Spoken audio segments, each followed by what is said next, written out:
Boa tarde, amigos do Bate Pronto. Uma tarde aí onde a briga pela liderança do Brasileirão vai ficando mais acirrada, hein? O Palmeiras consegue aí abrir 9 pontos do Flamengo, tinha uma certa folga, mas nessa rodada o Flamengo se aproxima um pouco da liderança. O Flamengo vence o Botafogo no estádio Newton Santos, fora de casa, né? Foi no estado do Rio, mas na casa do Botafogo, vence e diminui essa diferença para 7 pontos. O Palmeiras empatou com o Fluminense no Maracanã. Um resultado também positivo para o time do Abel Ferreira. Mas, Piperno, você sempre dizia, primeiro, deixando bem claro aqui, uma boa tarde para o Fábio Piperno, Mauro César Pereira, Bruno Prado, Velho Vamp. Mauro, o Piperno, ele já falava em alguns momentos que se o Palmeiras terminasse com a mesma diferença nessa sequência de 3 jogos, ele acha que seria muito válido. A nossa técnica tá pedindo para falar primeiro com o Vamp aqui, com o Bruno Prado. Então, Vamp, falando sobre essa situação, né, do Flamengo se aproximando do Palmeiras, o Piperno dizia que se o Palmeiras mantivesse essa diferença de 9 depois desses 3 jogos, acha que seria muito difícil alguém chegar. Qual a importância dessa diminuição do Flamengo para 7 pontos? E outra, se o Dorival tivesse escalado o time titular, como o próprio Mauro, a gente deixou claro que a gente achava que deveria contra o Palmeiras, e vencesse aquele jogo, teria 4 pontos de diferença nesse momento, Vamp. Se vencesse, claro. Boa tarde, Pilhado, Bruno, Mauro, Piperno, boa tarde a todos, né? Faltando 14 rodadas para 11, né? Para 11. O Palmeiras falta 11.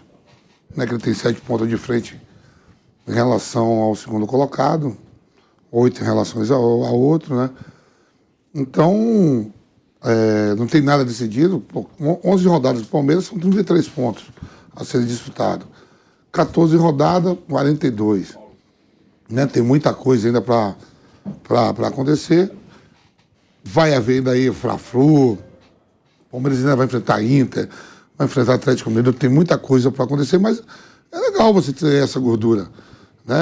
O jogo contra o Flamengo aqui, o jogo contra o Palmeiras aqui já foi passado contra o Flamengo. Agora é pensar no que vem pela frente, né? A sequência de jogos. E até mesmo aqueles clubes menores que a gente acha, não, se passar pelo Flamengo, pelo Fluminense, pelos times ali que estão na ponta ali disputando o G6, a possibilidade maior de ganhar o título lá. Mas não vamos esquecer que um monte de time menor que vai querer se manter, vai querer fazer jogo duro para não poder cair, jogando em casa. A gente viu o Palmeiras líder do campeonato e botou lá dentro contra o Avaí. Né? Foi empate contra o Avaí. O Palmeiras foi derrotado pelo Ceará. O Flamengo também teve jogo duro contra o Ceará. Quer dizer, tem muita coisa pela frente. Acho que o resultado ontem foi bom em termos de pontuação pro Flamengo, mas não foi um resultado mal pro Palmeiras, não. E o Fluminense que vem jogando muita bola, um time que vem com posse de bola, o Diniz com suas ideias convictas, e cada vez mais jogando bem. Esses times vão tudo ainda enfrentar o Fluminense, que está na busca pelo título. Vai enfrentar também o Fluminense. Tem os dois lados, né, Mauro? Porque o Palmeiras também, ele sai desses 3 jogos dificílimos. Ele tinha Corinthians fora, Flamengo em casa e Fluminense fora, sem perder. Ele não perde nenhum desses 3 jogos. E o Flamengo vai aí para 14 jogos de invencibilidade. Agora, o Flamengo também, mais uma vez, não jogou tão bem, né, Mauro? O Flamengo vinha tendo belíssimas atuações e vencendo. Agora, claro que nenhum time vai jogar bem sempre, nem o City do Guardiola.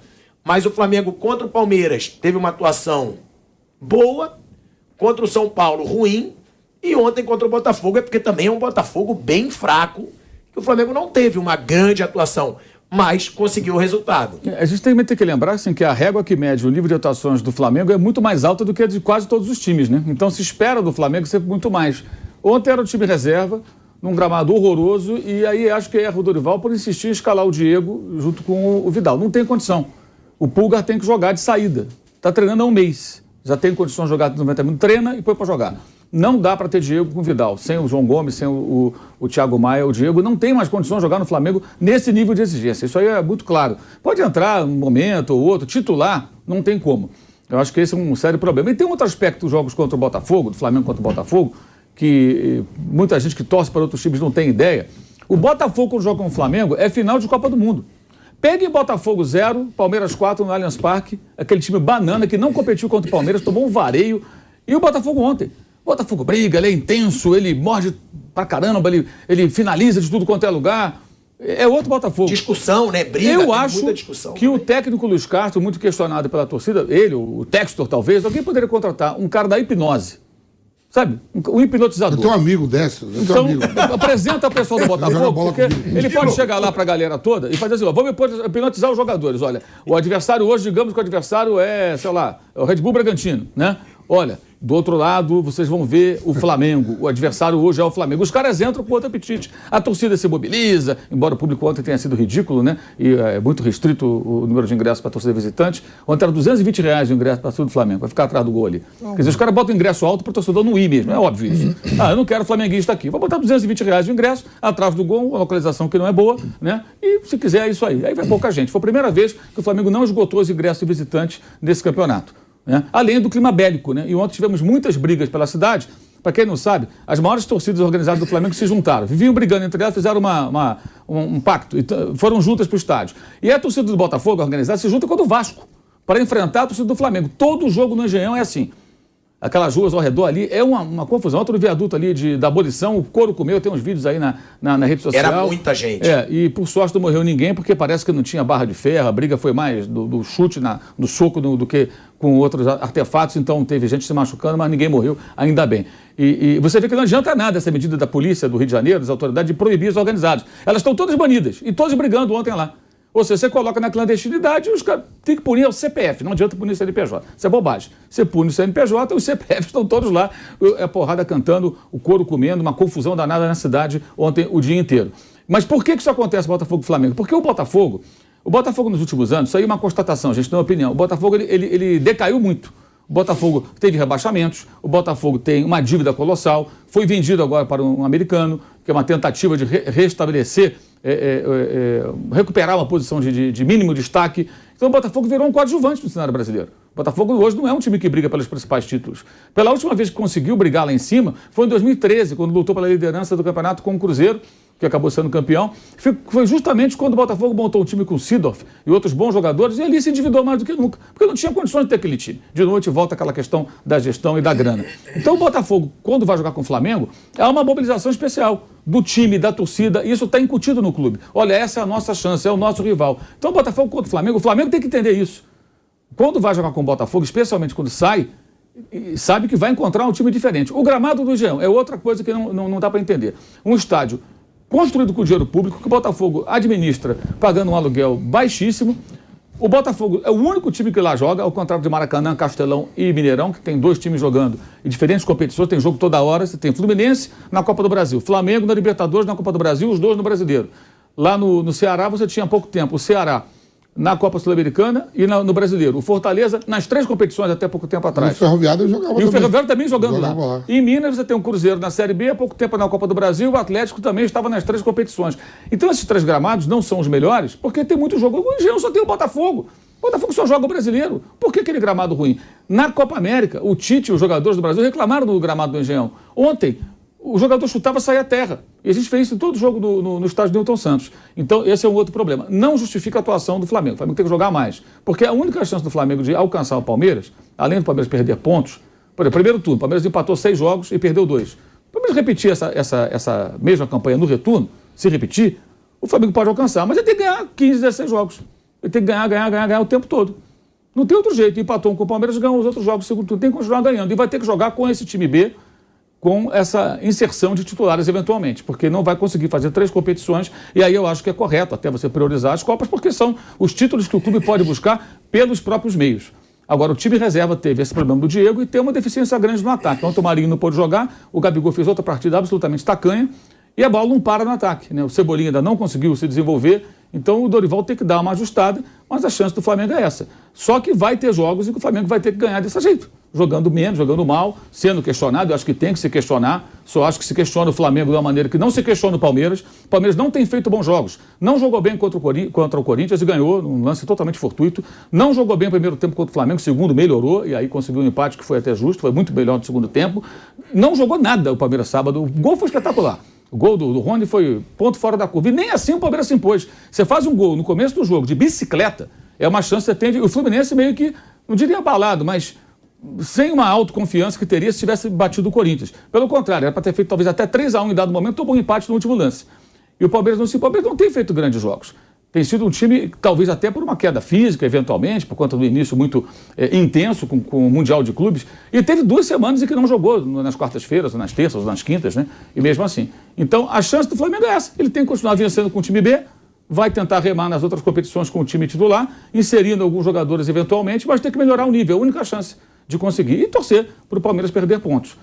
Agora, vai ter jogos assim, a gente vai questionar. Eu só acho que se questiona o Flamengo quando não joga bem e não se questiona outros times.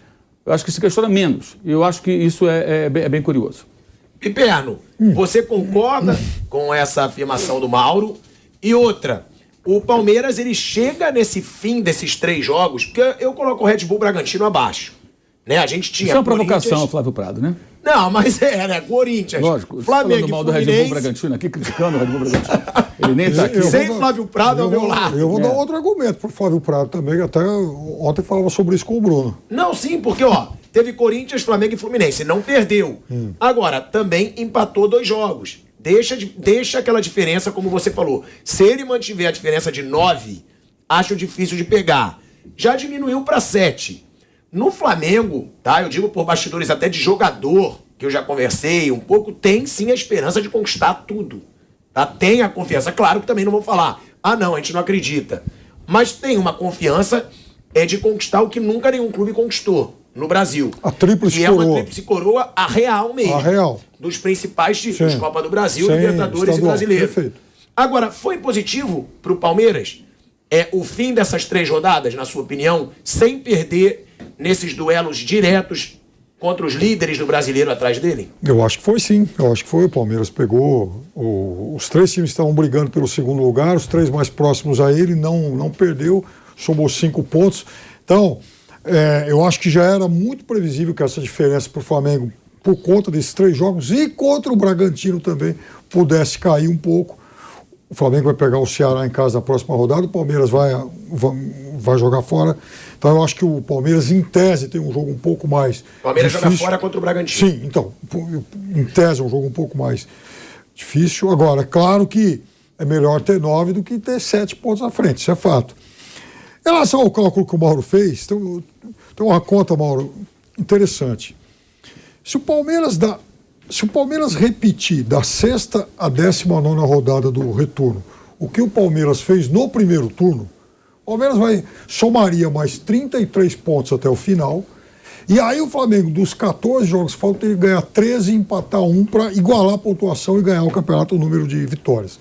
É claro que a gente está falando de um terreno muito hipotético, e só mais uma conta aí para, enfim, divertir um pouco, mas o fato é que o Palmeiras, até aqui ele fez um começo de segundo turno melhor que o primeiro, mas eu também, é óbvio que a gente identifica principalmente uma queda física.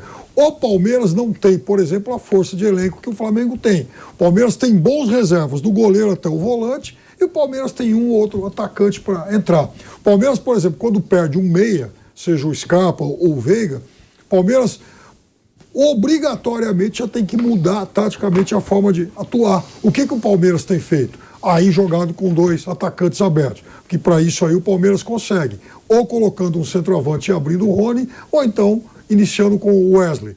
O Palmeiras não tem outro meia, então o Palmeiras não tem essa riqueza de elenco. Isso significa que na reta final de temporada, quando todo mundo está naturalmente muito mais, desgastado, Palmeiras talvez sofra mais com isso até o fim do campeonato. Agora, também não adianta a gente ficar fazendo conta para 14 rodadas. Exato.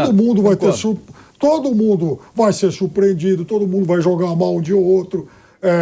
O Palmeiras pode, enfim, tropeçar de novo com o Avaí. O Flamengo pode empatar com o Ceará no Maracanã. Isso vai acontecer com todo mundo. Os reforços do Palmeiras ainda não jogaram nada. O Palmeiras não arrisca com os reforços.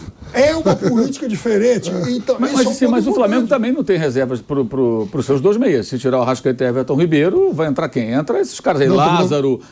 Mas tem opções agora, que jogam mais do que os do Palmeiras. Mas o Palmeiras contratou o uruguaio lá, o Merentiel, o Lopes, o Tabata agora.